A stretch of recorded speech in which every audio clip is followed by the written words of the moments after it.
सभी भक्तजन हाथ जोड़कर प्रभु का ध्यान करें। ओम नमो भगवते वासुदेवाय, ओम नमो नारायणाय। आज हम सुनने जा रहे हैं भगवान विष्णु की अद्भुत लीलाओं से जुड़ी सुधाकर भक्त कथा। एक ऐसी कथा जो न सिर्फ मन को शांत करेगी बल्कि घर में सुख समृद्धि भी लाएगी। भक्तों, कथा शुरू करने से पहले चैनल को सब्सक्राइब कर लें ताकि आपको रोज नई कथाएं और भक्त कथा मिलती रहे। लाइक और शेयर जरूर करें, इसी से भक्ति फैलती है। सुधाकर बद्रीनाथ के पास के एक छोटे से गांव में रहता था। झोपड़ी छोटी, संसार का सहारा कम, पर विश्वास बहुत बड़ा। सुधाकर हमेशा कहता था, हे नारायण, अगर मेरे पास बहुत कुछ नहीं है तो क्या हुआ, आप तो मेरे मन में हैं, और जिस घर में आप हो वहां कोई कमी कैसे हो सकती है। उसकी पत्नी सीता शांत स्वभाव की थी।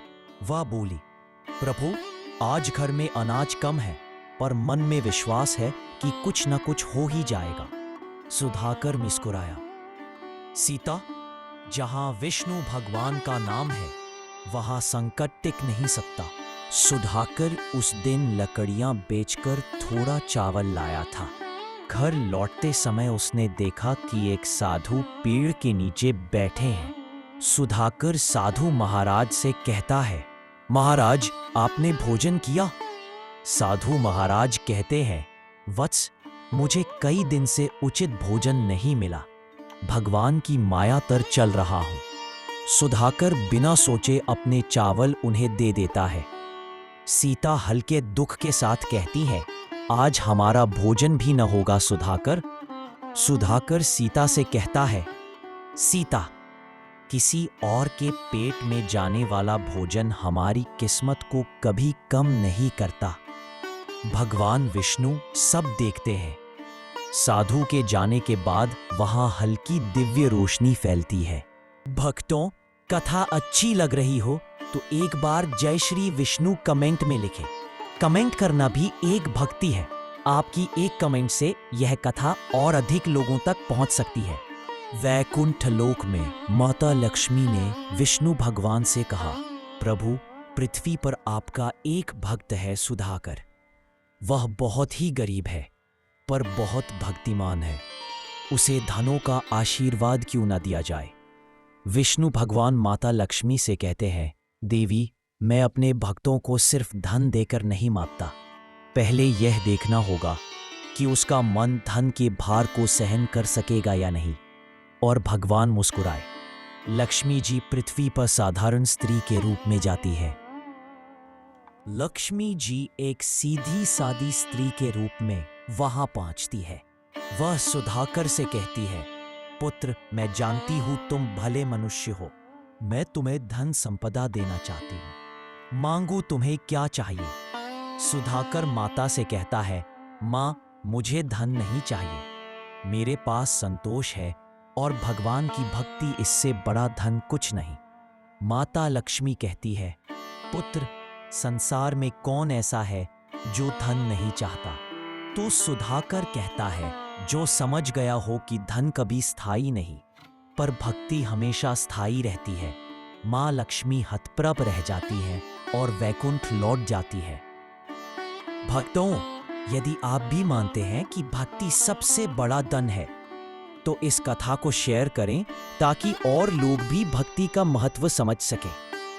वैकुंठ लोक में माता लक्ष्मी लौटती है और भगवान विष्णु से कहती है, प्रभु, सुधाकर ने धन अस्वीकार कर दिया, उसने केवल आपकी भक्ति मांगी। भगवान विष्णु कहते हैं, तब तो मुझे स्वयं उसे दर्शन देना होगा, क्योंकि जिस भक्त के लिए धन महत्वपूर्ण नहीं, वह मेरे सबसे निकट है। भगवान विष्णु गरुड़ को आदेश देते हैं, गरुड़, मुझे पृथ्वी पर ले चलो। एक भक्त की तपस्या पूर्ण हुई है। रात का समय सुधाकर भगवान को भोग अर्पण कर रहा था। अचानक पूरा घर तेजस्वी प्रकाश से भर गया। शंख की ध्वनि गूंजती है। भगवान विष्णु दिव्य आवाज में कहते हैं, भक्त सुधाकर। सुधाकर कांपते हुए मुड़ा। सुधाकर भगवान को देखकर कहता है, हे प्रभु, आप मेरे घर, मेरे जीवन का यह सौभाग्य है। विष्णु भगवान कहते हैं, तुम्हारा दिल दया से भरा है। तुमने साधु को भोजन दिया, धन की इच्छा नहीं की और भक्ति मांगी, इसलिए मैं स्वयं तुम्हें आशीर्वाद देने आया हूँ। सुधाकर, प्रभु मुझे धन नहीं, बस आपकी भक्ति चाहिए। भगवान विष्णु, तथास्तु, पर अब तुम्हारे घर में कोई कमी नहीं रहेगी। लक्ष्मी स्वयं तुम्हारे घर में वास करेंगी। भगवान अदृश्य हो जाते हैं।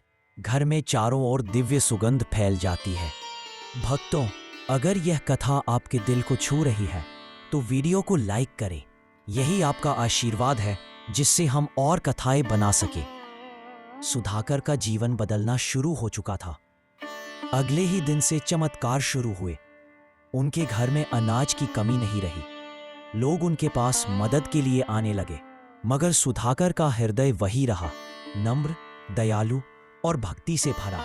सीता सुधाकर से कहती है, प्रभु भगवान ने हमें बहुत दिया, अब हमें क्या करना चाहिए? सुधाकर कहता है, सीता हमें वही करना है जो अब तक करते आए हैं, ईश्वर की भक्ति और दूसरों की सेवा।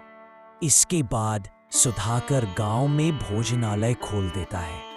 लोगों को भूखा देखकर उन्हें दुख होता है। सुधाकर कहता है, अगर भगवान ने मुझे दिया है तो इसका उपयोग सिर्फ अपने लिए क्यों करूं? ये सब उनका दिया है और उनका ही काम है। गांव के बुजुर्ग कहते, सुधाकर बेटा, तुम्हारे जैसा भक्त आजकल दुर्लभ है।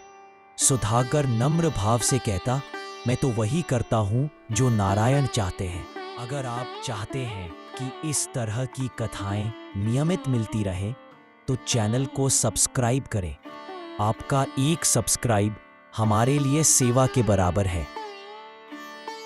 जिसके हृदय में भक्ति, दया और संतोष हो, उसका जीवन सुधाकर की तरह बदलता है। भगवान विष्णु ने कहा है, मैं वही प्रकट होता हूँ जहाँ प्रेम और भक्ति हो। यदि आप भी अपने घर में सुख, शांति, समृद्धि चाहते हैं तो रोज भगवान विष्णु का नाम ले। ओम नमो नारायणाय।